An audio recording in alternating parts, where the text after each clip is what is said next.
Hello अस्सलाम वालेकुम viewer, welcome to my channel LK tutor.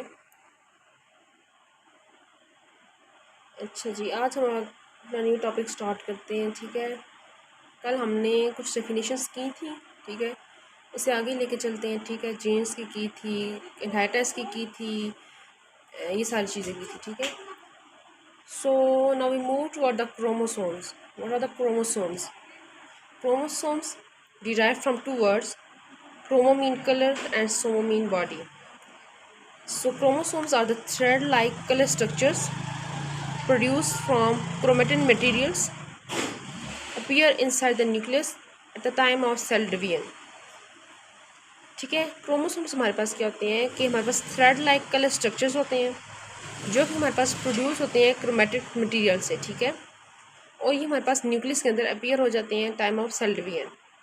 जो फर्स्ट नेम इसका डिस्कवर किया था वो हमारे पास वेल्डियर ने किया था। ठीक है, वेल्डियर ने इसका नेम दिया था क्रोमोसोम्स को इसका। ठीक है, ये हमारे पास क्या थी, इस तरह की ये थ्रेड लाइक स्ट्रक्चर्स होती हैं। ये लाइक ये this is thread like structures, this is the centromere, these are the chromatids and this whole are the chromosome. So chromosome को हम क्या कहते हैं कि ये हमारे पास क्या है, थ्रेड लाइक स्ट्रक्चर्स हैं जो कि हमारे पास क्रोमेटिन मटेरियल्स, ये क्रोमेटिड मटेरियल्स हैं, इससे बनी होती हैं। ठीक है, और हमारे पास न्यूक्लियस के अंदर ये होते हैं, क्या होते हैं, क्रोमोसोम्स। और ये हमारे पास वेरी करते हैं डिफरेंट। ठीक है, ह्यूमंस के अंदर जिस तरह 46 है, फ्रूट फ्लाई के अंदर 8 हैं, फ्रॉग के अंदर 26 है, तो ये पेयर की फॉर्म में होते हैं। ठीक है, ह्यूमन के अंदर 23 का 2 पेयर्स होते हैं। इसी तरह 13 के 2 पेयर्स होते हैं फ्रॉग के अंदर। तो ये हमारे पास क्रोमोसोम्स इस फॉर्म में होते हैं। आगे हम देखेंगे क्रोमोसोम्स की टाइप्स को। क्रोमोसोम टाइप्स कौन कौन सी होती हैं। ठीक है, यहाँ तक आपको समझ आ गई कि ये हमारे पास क्रोमोसोम्स क्या चीज़ होते हैं, थ्रेड लाइक स्ट्रक्चर्स होते हैं, कलर स्ट्रक्चर्स होते हैं। ठीक है, डिफरेंट कलर्स होते हैं। और ये हमारे पास क्या होते हैं, न्यूक्लियस के अंदर सेल डिवीजन जैसा कोरी थी, ये सब अपीयर हो जाते हैं। Now we move toward the shapes of chromosomes. ठीक है, हमने क्रोमोसोम पढ़ लिया कि वो थ्रेड लाइक स्ट्रक्चर्स होते हैं, अपीयर होते हैं इनसाइड द न्यूक्लियस, न्यूक्लियस के अंदर अपीयर होते हैं। ठीक है, now we move toward the shapes of chromosomes. ठीक है, कि उसकी शेप्स कैसे होती हैं। तो शेप की बेसिस ये 4 बेसिस पे इसको डिवाइड किया गया है: मेटासेंट्रिक, सब metacentric, acrocentric and telocentric. These are the 4 different shapes of chromosomes.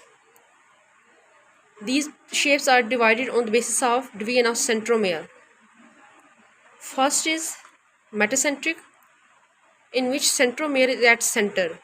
Centromere जब सेंटर पे होगा तो उसे हम क्या कहते हैं, ये हमारे पास क्या है, मेटासेंट्रिक है। ठीक है, और इसकी वी शेप होगी। ठीक है, ये क्या हो जाएगी, वी शेप। जैसे आपको नज़र आ रहा होगा ये वी शेप बन रहा है। ठीक है, metacentric mean centromere at centre, centromere किधर होगा, सेंटर पे। ये सेंट्रोमेयर आ गया, ये क्रोमेटिड जिसके आगे। सेकंड वन इज सब metacentric, centromere is above the centre, centromere किधर होगा, अबव द सेंटर। अब यहाँ पे देखिए हमारे पास सेंटर ये था, ये सेंटर था, अब ये अबव द सेंटर आ गया। ठीक है, ये अबव द सेंटर ये चीज़ आ गई। तो अबव द सेंटर जिस वक्त सेंट्रोमेयर होगा तो उसे हम क्या कहते हैं, ये सब मेटासेंट्रिक है, और ये हमारे पास एल शेप देता है। ठीक है, सब metacentric. Another one is acrocentric. Acrocentric क्या होता है कि वो सेंटर में नहीं होगा, उसकी एक आर्म बहुत ज़्यादा लंबी होगी। ठीक है, वन आर्म जो होती है वो ज़्यादा लंबी हो जाएगी। ठीक है, लॉन्ग आर्म, और ये जे शेप बना देगा। ठीक है, ये जे शेप बना रहा है ना, तो ये एक्रोसेंट्रिक क्या होगा, जिसमें हमारे पास क्या होगी, आर्म उसकी क्या होगी, लॉन्ग होगी। The fourth one is telocentric. Telocentric in which the centromere is at the tip of chromosome. Centromere किधर होगा, at the tip of the chromosome. Chromosome की टिप के ऊपर हमारे पास क्या होगा, सेंट्रोमेयर होगा। और जिस वक्त टिप के ऊपर होगा तो हमारे पास जो शेप बनाएगा उसे हम कहते हैं आई शेप। ठीक है, this is the shape that is I shaped, I shaped telocentric chromosomes. So these are the 4 different shapes of chromosomes on the basis of division of centromere. Either is centromere is present at the center, or is above the center, or centromere is present at the tip of chromosomes.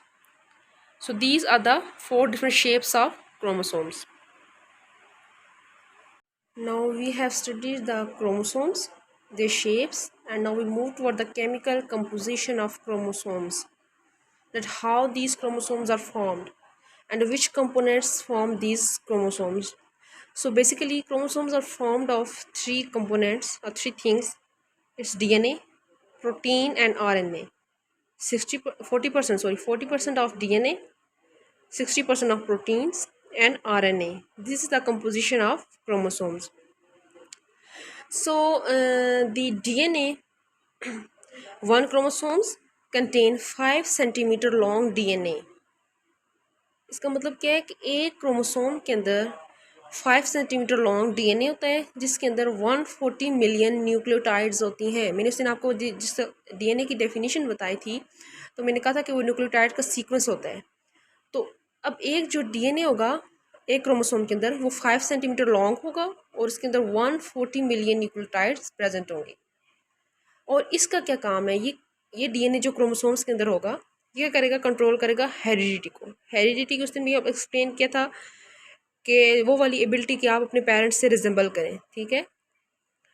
तो ये हमारे पास क्या है कि DNA की composition है कि 40% जो क्रोमोसोम्स हैं, 40% क्रोमोसोम के अंदर 40% जो पार्ट होता है वो डीएनए का होता है, और एक क्रोमोसोम के अंदर इतने सेंटीमीटर लॉन्ग डीएनए होता है और इसके अंदर 140 मिलियन न्यूक्लियोटाइड्स होती हैं।